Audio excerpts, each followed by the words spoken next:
Bonjour, ici Marine du blog marinecats.com.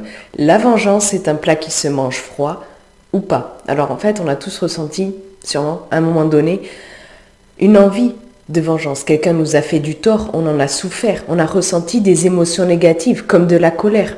J'ai fait une vidéo sur 3 outils pour vous libérer des émotions et des pensées négatives, ainsi que sur une technique pour neutraliser la colère. Vous les retrouvez sur le i comme info et en bas dans la description sous la vidéo.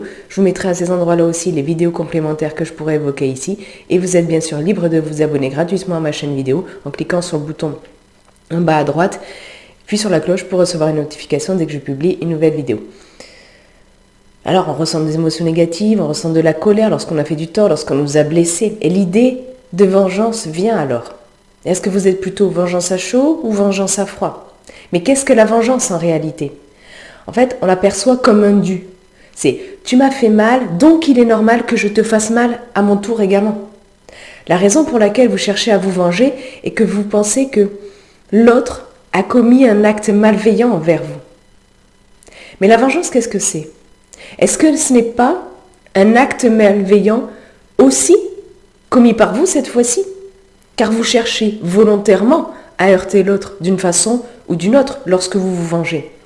Alors vous avez peut-être, quand je dis ça, une petite voix dans votre tête qui vous dit « Oui, mais là c'est justifié parce que l'autre il a commencé ». Et si vous y prenez garde, vous verrez que cette petite voix, elle a probablement la tonalité d'un enfant.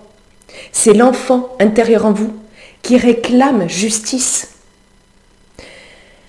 Mais est-ce que vous êtes encore à la maternelle? Non. Est-ce à dire qu'il faut vous laisser marcher sur les pieds?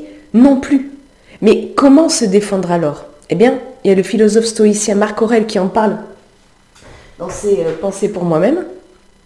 Voilà, à un moment donné, il dit « Le meilleur moyen de t'en défendre est de ne pas leur ressembler. »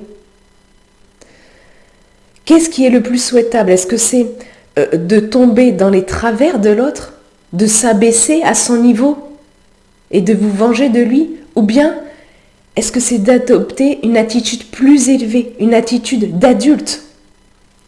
La première option, ça vous soulage momentanément. Mais si vous êtes une bonne personne, au plus profond de vous, même inconsciemment, vous regrettez de vous être abaissé à ce niveau. Vous regrettez de vous être vengé. J'ai fait une vidéo pour savoir si vous êtes une bonne personne. Vous la retrouvez sur lui comme info et sous la description. En plus, lorsque vous vous vengez, il faut bien avoir en tête que vous vous exposez à un retour de bâton qui souvent est bien pire que la blessure initiale qu'on vous a infligée. Alors le jeu de la vengeance, il s'arrête quand? Parce que l'autre vous cause du tort, vous vous vengez. Du coup, comme vous lui causez du tort, il se venge à leur tour. Quand est-ce que ça prend fin? Et le mieux, c'est que ce jeu, entre guillemets, de la vengeance prenne fin lorsque l'une des deux parties prend une position d'adulte responsable.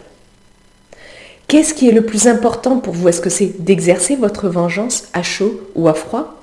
Ou de ne pas alimenter l'agression? D'arrêter ce cercle vicieux? Alors oui, vous avez été l'objet le premier d'une injustice. Quelqu'un vous a fait du tort. Mais est-ce que c'est une raison pour continuer à alimenter ça? À le faire rejaillir sur le monde. Lorsque vous vous vengez, vous prouvez à l'autre en fait qu'il a eu raison de vous agresser parce que vous aussi vous le traitez mal. J'ai fait une attitude sur comment réagir, comment s'en détacher face à l'attitude agressive des autres. Et en fait, lorsque vous vous vengez de l'autre, lorsqu'il vous a causé du tort, eh bien vous le confortez en quelque sorte dans son acte malveillant qui vous a blessé. La vengeance, elle prend source dans l'ego qui est blessé. Alors, vaut-il mieux flatter votre ego et rendre coup pour coup? Ou bien faire de votre mieux pour agir au mieux, agir en tant qu'adulte responsable, pour incarner la meilleure version de vous-même? Et ça peut être aussi une occasion d'exercer le lâcher-prise. Et vous pouvez pour ça vous aider de la technique des 4 ZI, j'en parle dans une vidéo. Mais lâcher prise, ça ne veut pas dire oublier.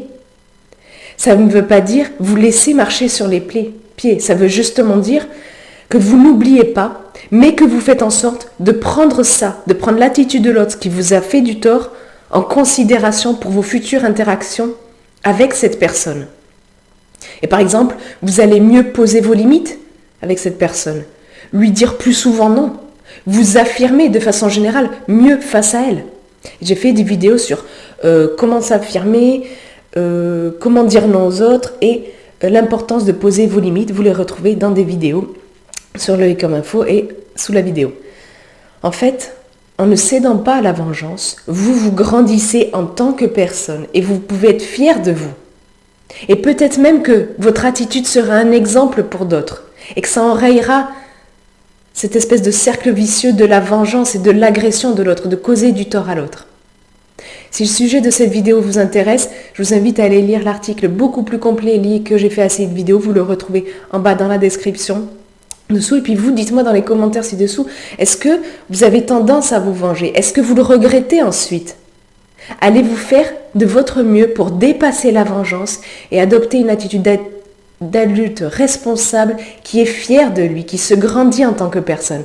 Partagez ça dans les commentaires ci-dessous. Et puis si vous avez aimé cette vidéo, cliquez sur le pouce en l'air présent en bas à droite, ça m'encourage, ça aide surtout à faire connaître cette vidéo à des gens que ça pourrait intéresser. Si vous en connaissez des gens comme ça dans votre entourage, partagez cette vidéo avec eux. Et puis comme je vous l'ai dit plus tôt, vous êtes libre de vous abonner à ma chaîne. Il vous suffit de cliquer sur le bouton en bas à droite, puis sur la cloche pour recevoir une notification dès que je publie une nouvelle vidéo. Sur ce, je vous souhaite une excellente journée. Soyez vous-même et prenez soin de vous. À très vite.